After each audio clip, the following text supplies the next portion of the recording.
Be confident, be bold, be authentic, but don't forget to take action. This is Ordinary to Badass, where our stories empower women to step into the spotlight of their own lives and pursue what they're truly passionate about. It's time to step into the arena and become more than just extraordinary. It's time to become a badass with your host, Marie Sonneman.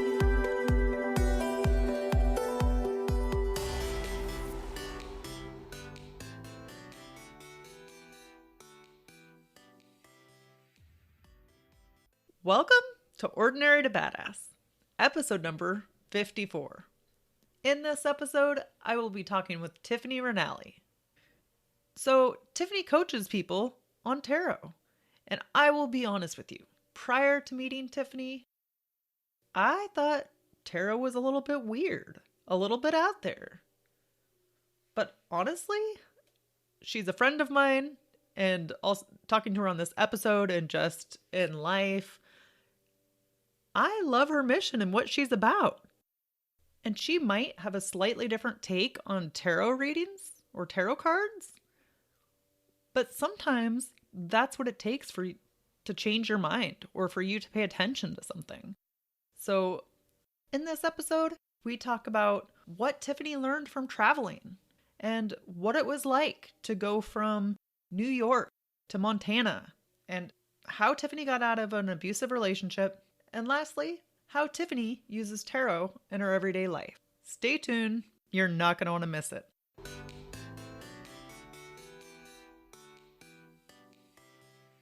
Welcome to Ordinary to Badass. Whether you're ordinary or badass, I'm glad you're here. Today's guest is Tiffany Ranalli. Tiffany, thank you so much for being here. Excited to have you on the show. Thanks for having me. I'm excited too.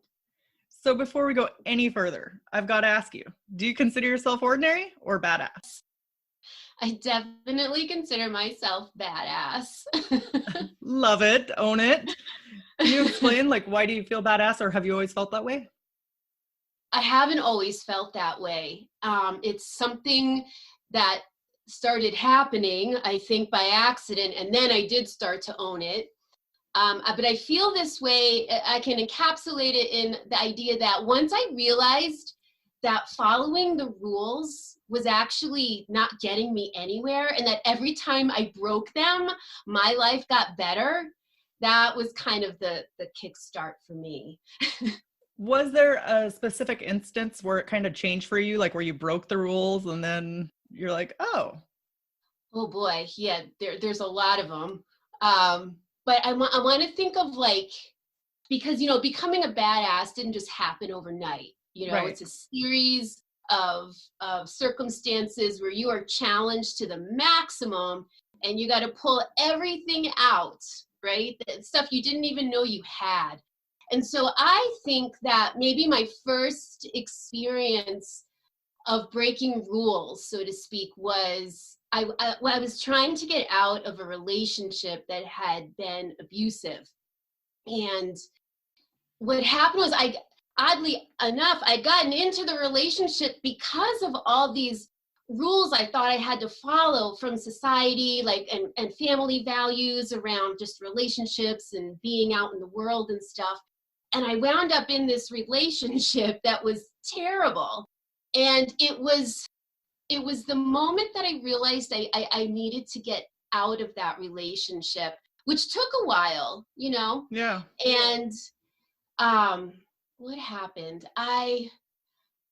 Once, and even getting out of that relationship, that was not a moment of victory for me. It wasn't like, I did it, I got out of that.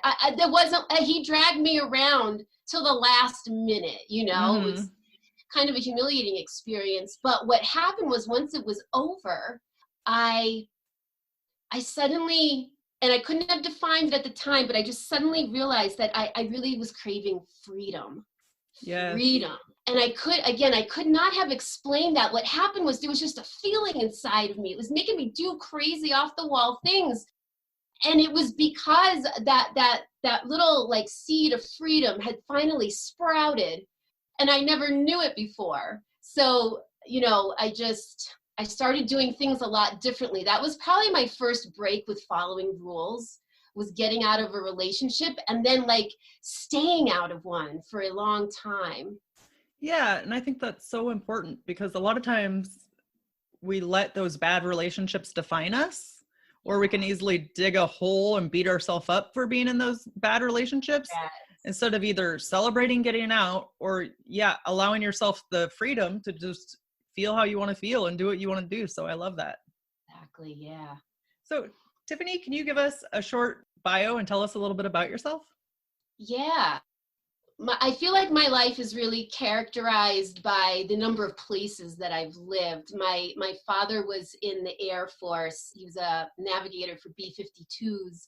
So I was actually born in California on an Air Force base, but we moved to Rome, New York, Thailand, Texas, and Boston all by the time I was 8.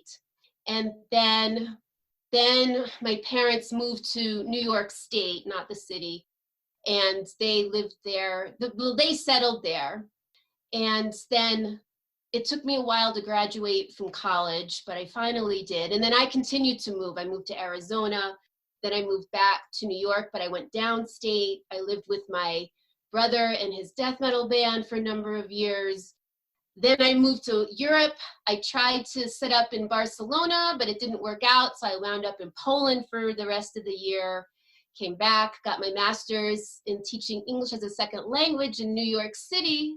I lived in Queens and Brooklyn. Finally moved out here to Bozeman, Montana, where I've been for 10 years. It's the longest I've ever lived anywhere. Wow. New York to Montana has got to be quite different. It is a total 180. There's nothing the same. So what is something that you learned from all of your traveling through all the different places? That's such a good question. And I think that initially, I think it's giving me a broader view of the world and the people, and that there's just so much that we don't know, and cultures right here in the United States. That there's family culture, there's societal culture, and you move from one side, from one direction to the other, it all changes. It's so varied, it's so interesting.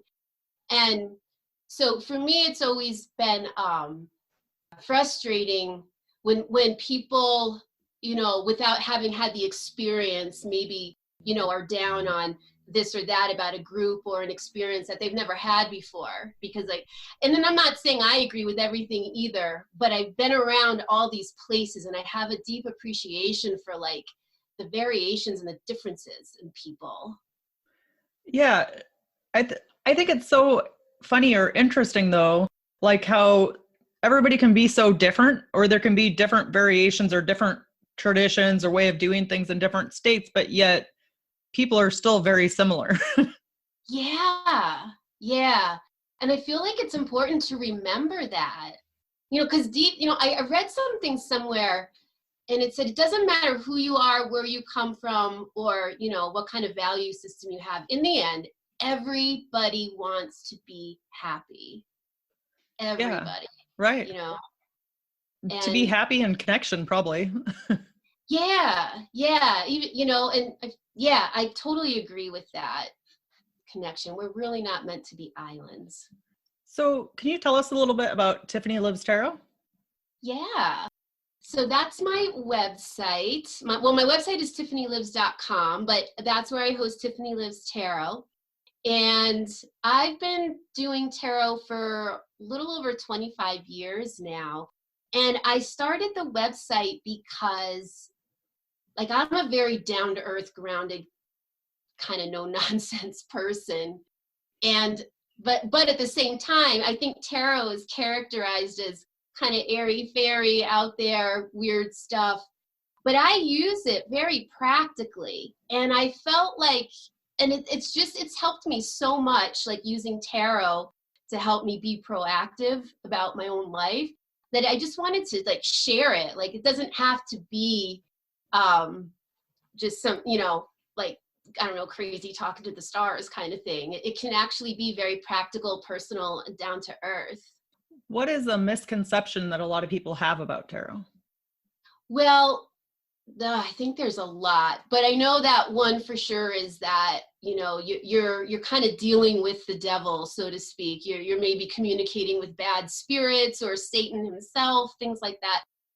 And the truth is, tarot it's not really divinely orchestrated that way. I believe it's a connection to your own intuition. And the pictures, the cards that come up when you get a reading are simply a reflection of stuff that you already know. Maybe it's not in the forefront of your mind, and that's why tarot can be amazing. It can bring up stuff that you're like, oh, I hadn't thought of that.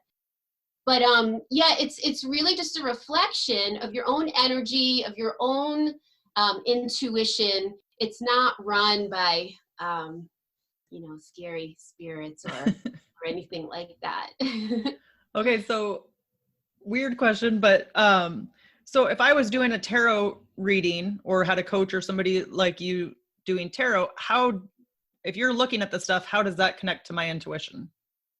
Well, because what I'm doing, and this is where, I guess it's a philosophy that I have, is that we all have our own unique energy, and when we develop our intuition, it allows us to just sense things. So it's like it's a weird way to say it, but it's like, we're going to be having a conversation. I'll be talking with you. I'm going to start to connect with your energy. I'm going to start to feel you in a way, if that makes sense. And then I just combine what I'm feeling with the pictures. Because I feel like I'm telling a story in a way when I'm looking at the pictures. And I combine like what I'm feeling from you energetically just to what the pictures on the cards have to say. And it's not making a prediction. It's not reaching into your brain and telling you, the secrets. Oh, I know something about you. It's not like that at all. But it really does pinpoint on maybe a perspective that you're having right now, or like a generalization of a situation that you've been in that's maybe causing you stress or like things like that. So, yeah. How did you first get into tarot? It's kind of an accident, like many other things in my life. Like most of us, yes. Yeah. Stuff happens on accident. And you're like, oh, yeah. I like this. And it's funny. It actually somewhat had to do with that abusive relationship I mentioned before. It was all very coincidental, but my mother, I was still living at home. I guess I was like 20 or 21. And my mother brings out this tarot deck. I never knew she even had one. And she's like, I'm going to get rid of this. Do you want it? Because if not, it's going in the garbage. And I was like, oh, okay. So I just took it and started playing with it. And it was around the time where this guy and I were separating, but we were still all in the same circle of friends, which is really toxic. I didn't have the wherewithal to just leave the entire scene. So we would all hang out in the park in Albany, in Washington Park. And I was just I would take my cards there hang out with everybody and just sit on the blanket every day and do reading after reading after reading, because I think I was really looking for this. I don't know what I was looking for. I just wanted to feel better about the situation with this guy. And I kept getting, certain cards that indicate toxic relationships. And I guess what fascinated me was that I kept getting this one particular card over and over and over again. It was the toxic relationship card, and I was getting really aggravated about that. I was like, no. Anyway, it was through that summer of just sitting. I was also laid off from a job, so I had nothing else to do between looking for jobs than sit at the park with my friends.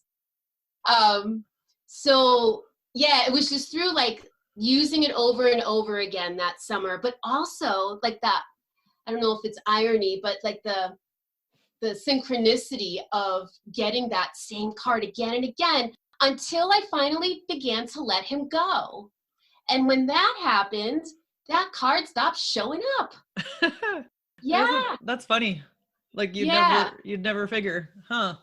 Yeah. So then what does your mom think now that you're doing tarot? Well, she calls me for readings now. Nice. Yeah. Yeah.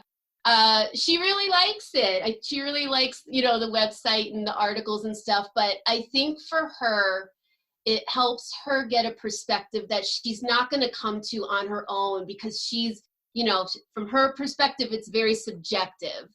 And when you do a tarot reading, it's more objective. And that's when the person asking the question has those aha moments. It's like revealing your blind spots. Yeah. So do you just do the reading, or do you do the reading and coaching? Can you tell us about that?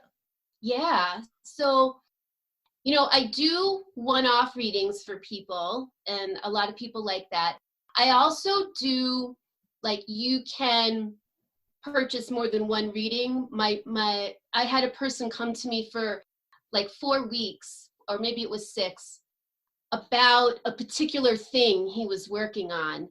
And then when that, his thing was completed, then he didn't need to come back anymore.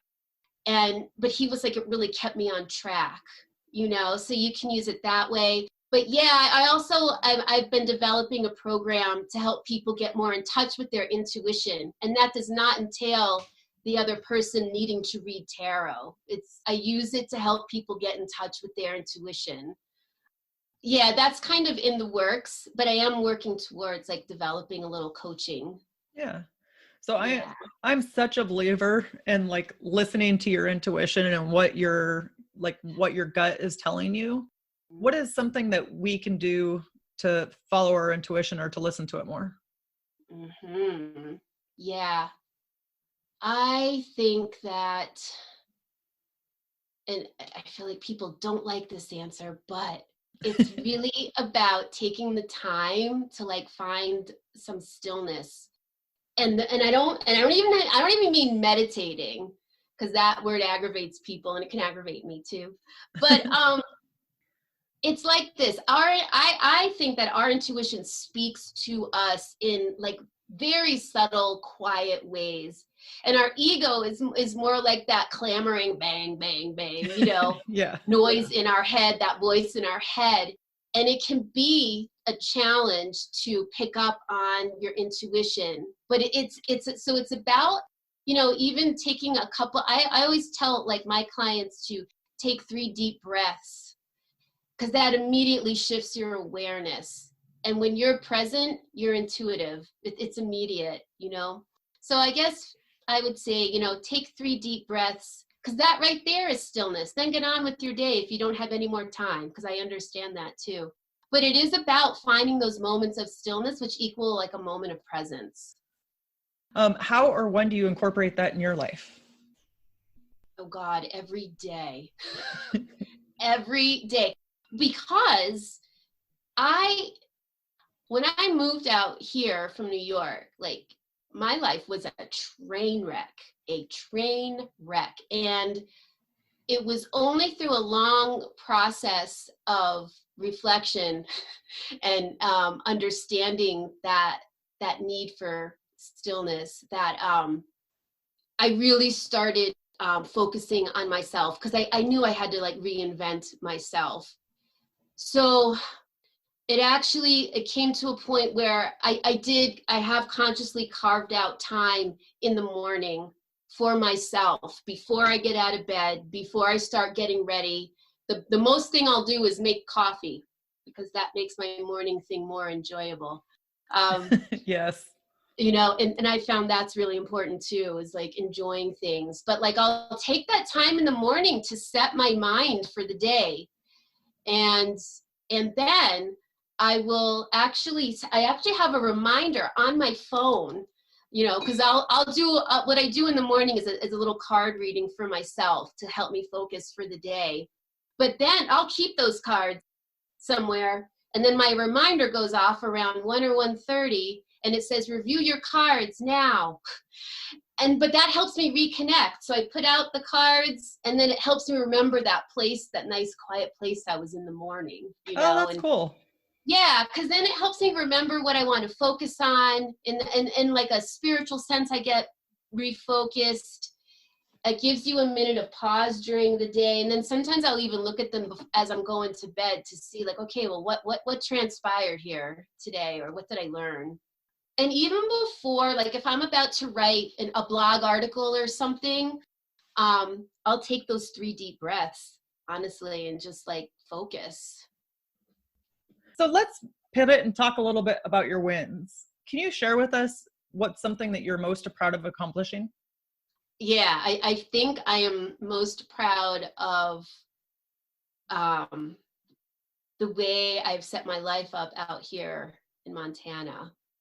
And that's because, like I said, my life was a train wreck right before I moved out here. And I really needed to start all over. So, and I did, I took the time to get the help I needed and to examine the ideas I had taken with me from childhood as like my life values. Because what happened was I had to take ownership. I really had to take ownership from all my life conditions that had led me to this point that made me feel like I was fleeing New York City with like the hounds of hell nipping at my heels the whole way. You know, I had to take responsibility for that. Even when I had been victimized, I still had to own the decisions that I made that allowed me to get into a situation where something like that, where I could be victimized, you know? Yeah.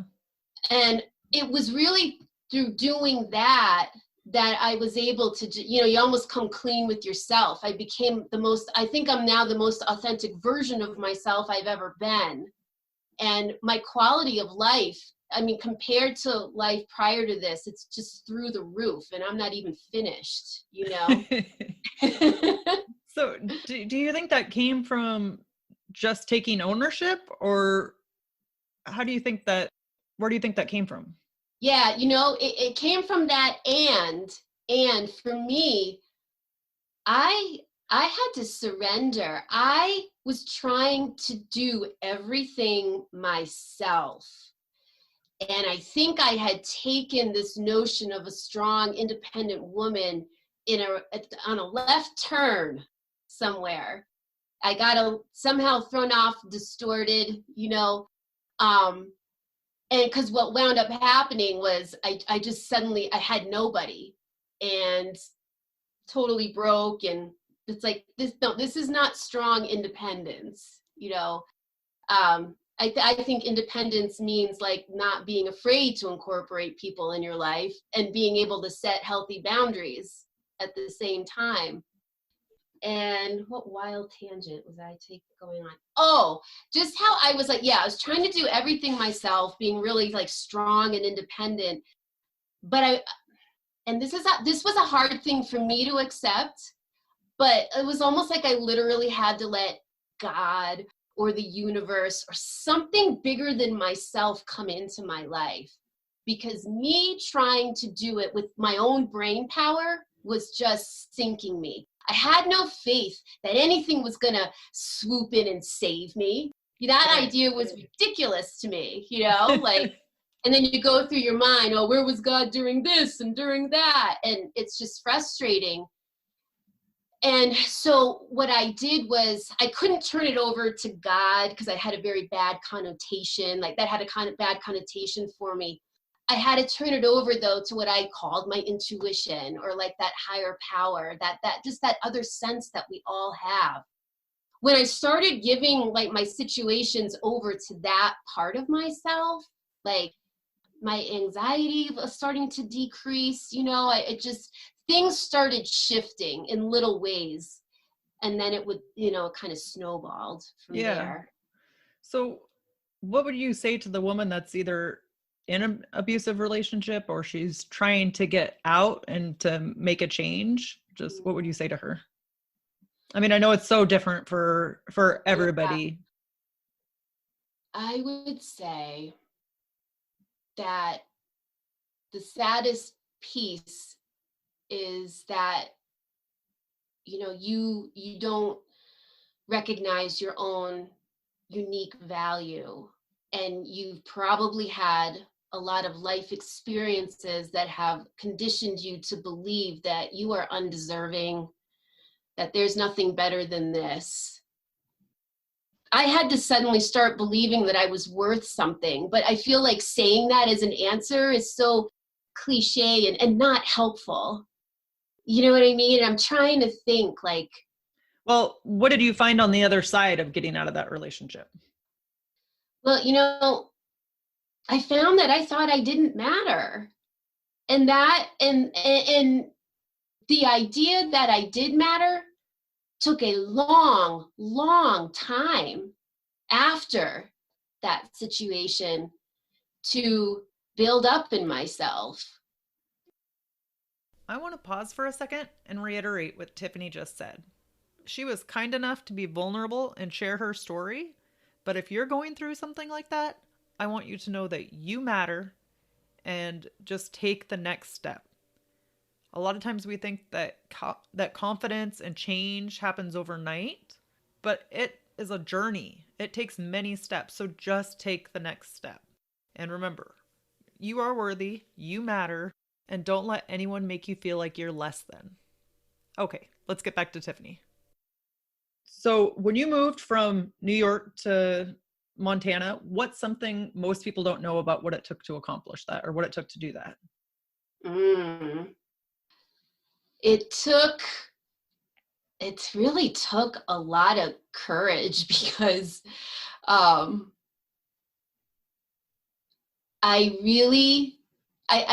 was a point where I realized if I didn't do something, I was going to be dead in the water, so to speak. Like everything had spiraled downwards to such a point where it was like life was not worth living. Like it really wasn't.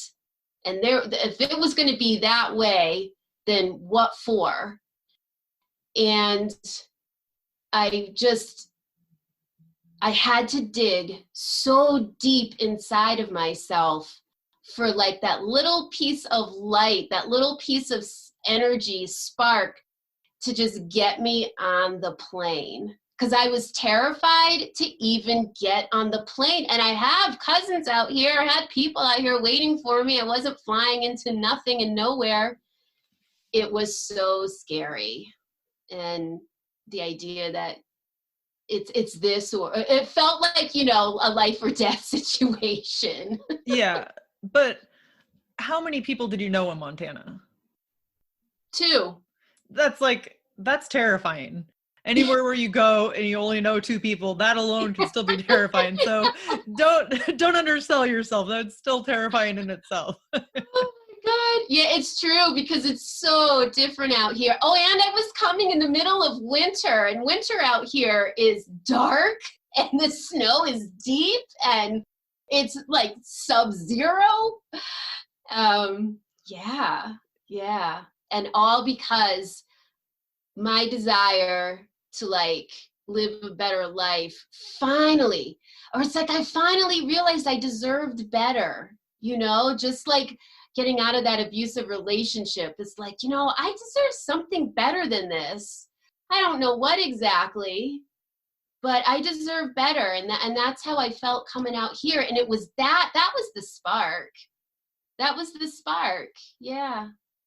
How long was it from when you broke up in the relationship to when you moved to Montana? Oh, that was a long time.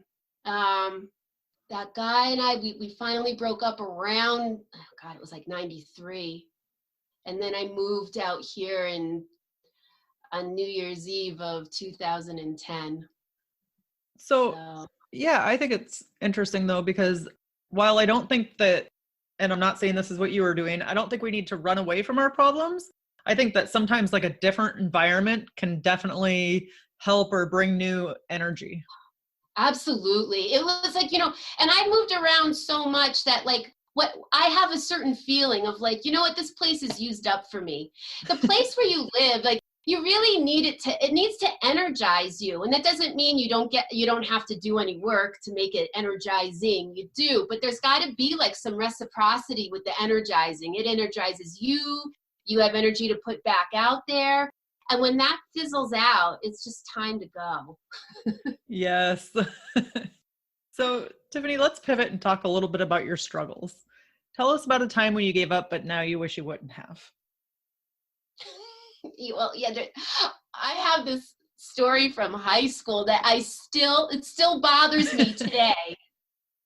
And when I was in high school, and of course, revealing there was no internet or email when I was in high school. So I was in 10th grade or 11th, and I got this random letter inviting me to be a part of Outward Bound, which was, I don't know if it still exists, but it was a program where they try to instill confidence in kids and teenagers by bringing them out into the wilderness and like camping and rock climbing, stuff like that. I am not like an outdoor kind of girl, but I went and I was interested. And so then they're like, all right, we're going to have a second meeting. And so it got scheduled, and I said I was going to go. And, what happened, something happened in school that day, some drama, 90210, whatever drama happened at school. It upset me very badly. I came home and I told my parents I was too upset to go to the meeting. And I knew that I should still go to the meeting. I knew deep down, but I let myself ride out on the excuse. And then I was like, I'll just go to the next meeting, but there wasn't one. They canceled it after that night because not enough people showed up. And I always was like, God, what if they just needed one more person and I should have gone? Because I felt like I missed a huge opportunity. I still get a pang of regret telling you this story now. Right. Yeah. So is there anything that you do in your life when you get that feeling now? Like when you want to quit something or you have the urge to stop it, feel like you should still do it? Yeah, this, I don't know if you've ever heard of like this thing called EFT, emotional freedom technique, tapping. Oh, yeah. Yeah, I love tapping, and I use it every day, and I use it for moments like that. When I know that like my ego is getting the better of me, when I know my ego and my intuition are like in a wrestling match, I'll do something like tapping or like deep breathing, because it's like it can be real quick because I need to refocus. I don't want to, actually I call my ego doll face, and like, so she's got a name and she's got a look in my head. She looks like a little strung out pixie, and then I'll be like, okay, doll face, I see you, like chill. You're going to sit over here. All right. And I got to take care of this. Just chill. Kind of thing. You're the first person that I've ever said that has named their ego, but I think that's funny. Well, it is, because it helps, because I was like, because all the time you get these bad feelings, that are like sabotaging you. I'm like, if I could just give a name and a shape to this, then now it's in a container that I can like manage, so now it's doll face and we can chat about stuff. Well, and I've also heard that when you ignore something, like it gets worse or it just keeps nagging at you, but maybe just by talking back and like giving it a name or whatever, then it is more likely to dissipate. Yeah, because it gives you some control. It's got a form. It's, whether it's even just like a ball, a colored ball, it's got a form that you can now, manipulate. Yeah. Tiffany, share with us a story about one of the hardships you have faced to get to where you are today.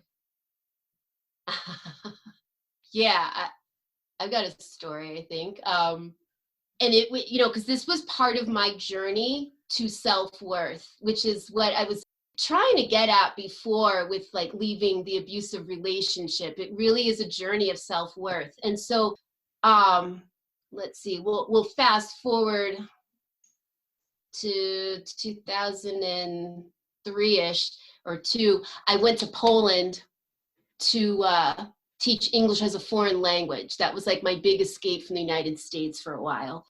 And while I was there, that's where I learned, I took a crash course in being an EFL teacher. And I was teaching in this little rural town called Łomża, way up north by Lithuania. The guy who owned the school couldn't even speak English, so his son was managing the program. And all kinds of promises were not being kept, or like the business just felt like the the owner's son would come into my classroom in the middle of class and disrupt it, demanding money from the students because they hadn't paid their bills. They were trying to lie to people and say had been teaching for 12 years. I'd been teaching for 2 months, and they had told me that they were going to get me my own apartment, but they never did. And they had me renting a room. I mean, they were paying for it, but they rented a room in a house with this old Polish army guy whose mom was like bedridden in the living room and sick. And it was just not going well, And I had a breakdown at some point, and I called my mom. It was like the middle of the night for her, and I was sobbing, and I was like, I cannot come home like this. I was like, I did too much work to get out here, and I cannot, this cannot be the peak of my experience. I was so upset, and I was like, I have never put myself first, and it just came out. I have never thought I deserved more than what the crap that was left.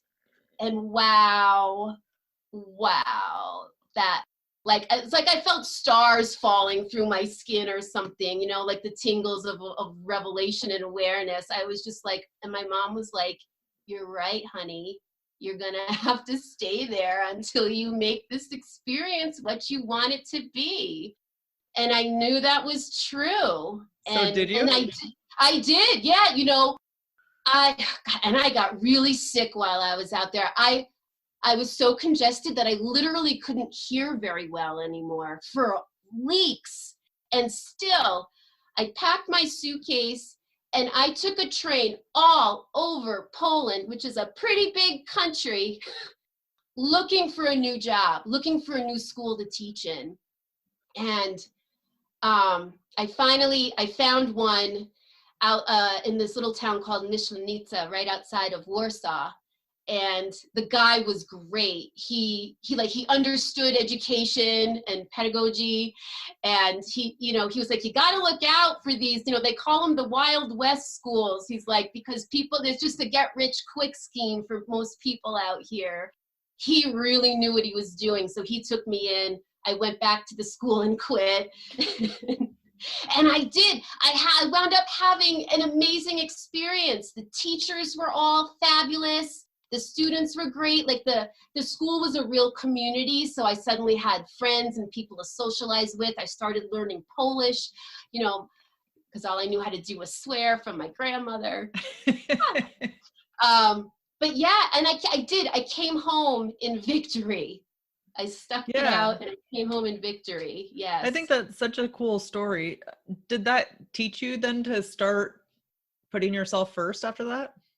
Yeah, it was still a long journey even from there, because when I came home, I did in the way that I very boldly decided to move down to New York City and get a master's degree. Those were pretty bold decisions for me.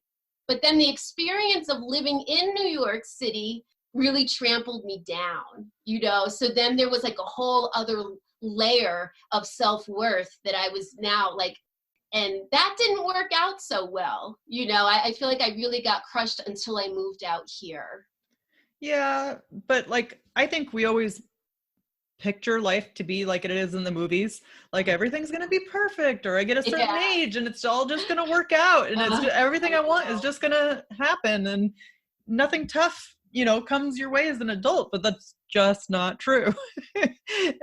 And then it's like, I also think that some of the little experiences, although it sounds like it's an amazing story and it sounds like, okay, you're transformed from there, but actually it's just kind of like little pieces along the trail between the ups and the downs, I think.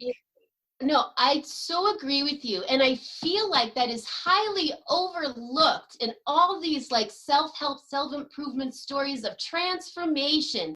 It does not happen quickly. Right. You have to commit to it.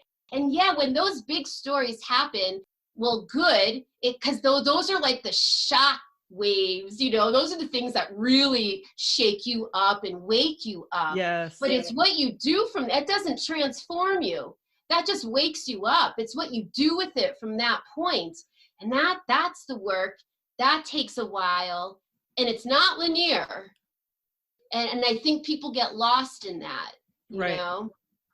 So Yeah. O to Beers, like take those little wins along the way and use that to propel you forward, and just know that there's going to be struggles. There's going to be hardship. There's going to be things that get you down.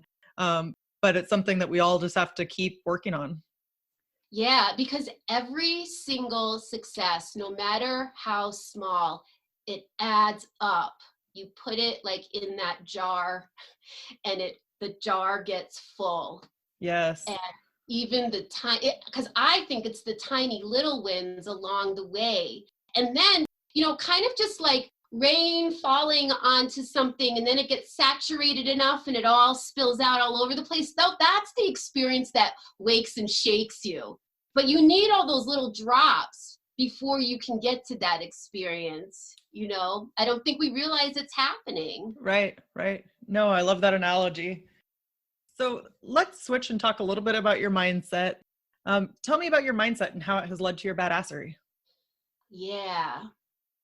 And, it does work against me sometime, but it goes back to the idea that I said earlier about when I realized that following the rules actually doesn't help me at all. And that is something that I'm actually happy to say I live by to this day. I was an ESL teacher for like 17 years, and I would still like kind of put out all my punk rock rebellious ideas out to them just for contemplation or essay writing prompts, but like, and that's English as a second language, right? Yeah, okay. Yeah. And I think I have a real problem with conformity, Hey, there's nothing wrong with that. Yeah. And that I find I feel very restrained by it. And it's not something I do on purpose, but I know that is a serious foundation of my badassery, and like why I would even do something like just pick up in the middle of my life and go to Europe, you know what I mean? Or decide not to get married because I don't want to deal with it, or actually the kids don't want to deal with kids, or, just all these very contrary decisions that I've made that I'm completely happy with, but a lot of other people aren't, and they let me know. So how do you deal with that, the judgment from the outside? Well, I used to really let it get to me. That's the truth. And then I was just like, but that would make me miserable. That would make me miserable. It's just, I think, how you deal with that is you become intimately acquainted with who you are and what you are about. And then whatever. What, you think I need to have 2 kids? Shut up. I don't care. Whatever. That's you. Those 2 kids would not be happy if they were with me. So whatever.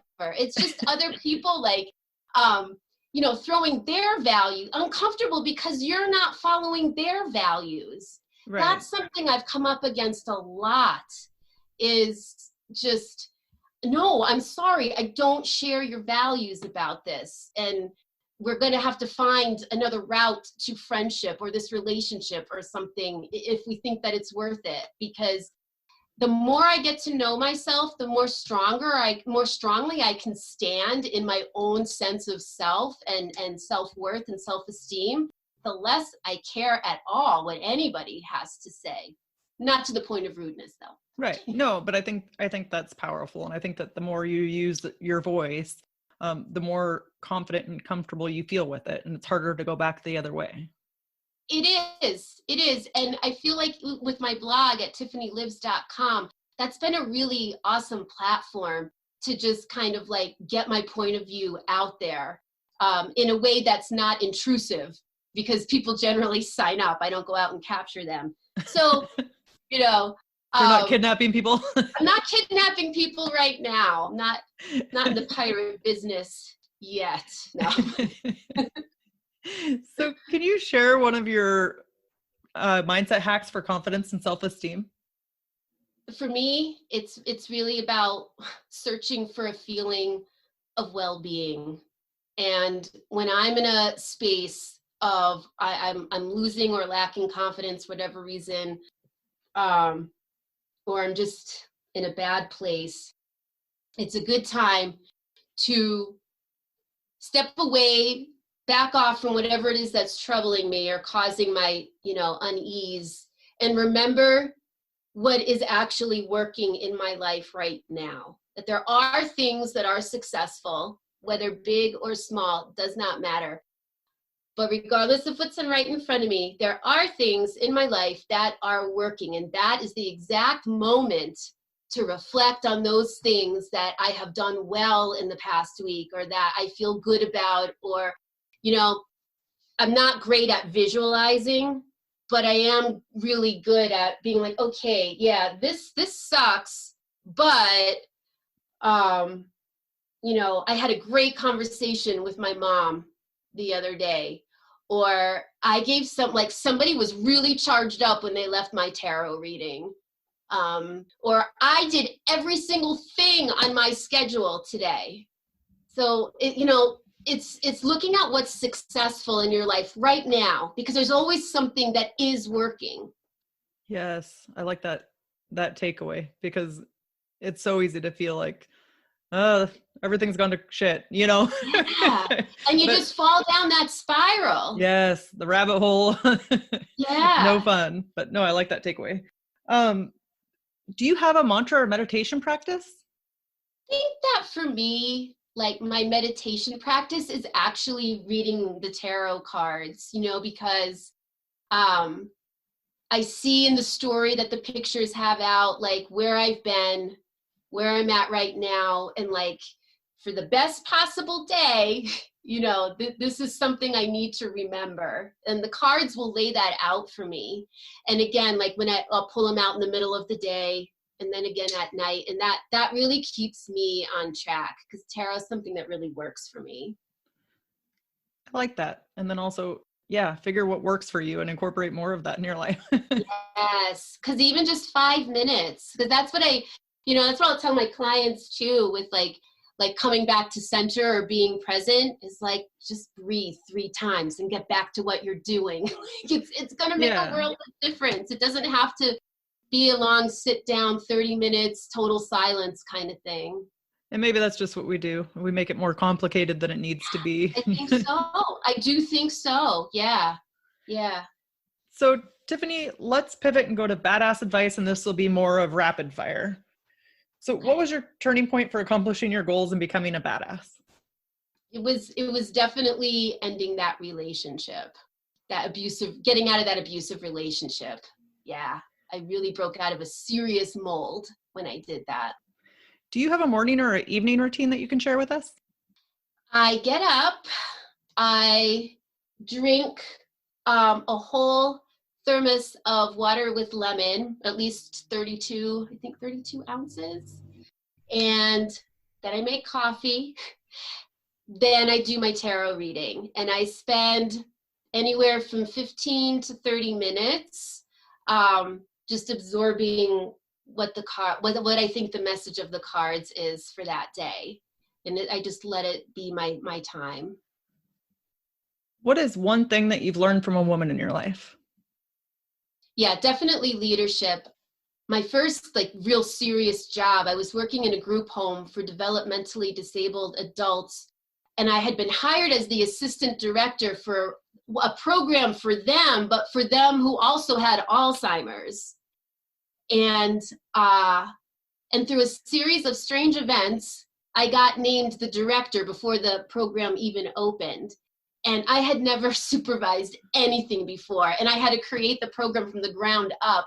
But the woman who I was working for, who hired me, she was so inspiring. Like, she taught me beyond management. She taught me how to have respect for the people that work for you, to get in there in the trenches with them and get your hands dirty alongside with them, and also explain how but there's also going to be days where I'm taking care of you and everyone else with doing office stuff and talking to people, and you're not going to see me, but I'm always here for you. And she had such vision, and I can't say my vision compared to hers, but she taught me how to do that and how to be that. And I loved that I learned that from her. Yeah. And it's so funny the things that you can learn from other people or that other people can learn from you, and you might not, like, she probably didn't even necessarily realize it. Yeah. Yeah, exactly. So Exactly. can you share a habit or a practice that has contributed to your success? Discipline, which doesn't sound fun, but discipline can make your life so much more fun, you know? But for me specifically, I do think it was like spiritual discipline. Just committing to incorporating certain habits that fulfill me or energize me in a more spiritual way and sticking to those, not saving it for like an hour on Sunday or something like that, you know. So, Tiffany, how often do you read, and can you recommend a book and share why? Mostly right now, I'm reading for my mastermind group. And if I had to recommend a book, though, I really love Eckhart Tolle and The Power of Now, or was it The New Earth? Both are such amazing books. And The Power of Now really got me started with the idea of presence. You know, the power of now is the reason that I have, you know, a spastic ego named Dollface, because like I learned how to separate, you know, that book taught me how to separate like that crazy reactions from your actual presence. So that was a very important book for me. Awesome. I'll throw that in the show notes, and now I want to check it out. I've heard of it before, just never read Yeah. it. Yeah. So with that, let's end with a tip to encourage women who are in the arena fighting for the life that they want. And then if you'll share how the audience can connect with you. Well, I'll tell you something I've learned along the way is that women, and women specifically, need to, we are energetic beings, and it's different than male energy. And women get depleted, and you know, woman's energy is like a creative force. And when that gets depleted, and women don't take time to replenish it, they cannot stay in the arena and fight. It will not work. And I think it's even a scientific thing. Because I've read stuff before, but I just can't quote anything. But it's true. You know, men have testosterone, and that's why they have that drive that like keeps them going. And like for women, it's a whole different thing. It's a whole different ball game. And so we really need to remember to do the things that are going to rejuvenate us. It's really important, because women wound up moving into the workforce and the home force. The men didn't really share the responsibility. The women shouldered everything in order to, like, you know, for us now to have more opportunity. But that's why it's even more important for us to do something that we even consider frivolous. And it can be a spa day, but it can also be like driving your race car around. It's whatever like fills you up, like energizes you. And I just think that's extra important for women to do that. So Yes. they can keep fighting. I like that point. It's more important now than ever, you know? Mm-hmm. And then, Tiffany, will you share with us how we can connect with you? Yeah. So you can visit my website at www.tiffanylives.com. You can sign up for my email list, and you will get a 10-minute free reading just for signing up. Also, you can find me on Facebook at Tiffany Lives Tarot. And I also have a YouTube channel, Tiffany Lives Tarot. So definitely reach out. I'd love to chat. Okay, awesome. Thank you so much, Tiffany. You've been a total badass, and I've enjoyed hearing your story. Thank you. This was really fun. Thank you so much. With that, we'll end our show. To all the badass women out there staying in the arena, wherever you are, whatever you are doing, own it and get after it. Did you enjoy this episode of the podcast? Well, I have a super secret podcast episode for you. It's only for Ordinary to Badass podcast listeners. I know what you're going to say. I've been holding out. And it's true. But I wanted to create this episode all about your badassery and how you can be a badass and what it really means to be a badass. I don't know that I've said all of this stuff. Well, actually, I know I haven't said all this stuff on the podcast before. And I think it's really important that you hear it. So, if you want to get a hold of the secret podcast episode, go to ordinarytobadass.com/podcast. And if you know somebody who you think is a badass and needs to realize it, or you just think they would enjoy this podcast, send them to ordinarytobadass.com/podcast. I know that you have a lot on your plate, but it really does mean the world to me if you share this episode or share these podcasts with your friends, family, people that you know could use them. I want to bring as much value to as many people as possible, and I also want to share the word about what a badass is. Can you help me? And with that, I'll talk to you soon.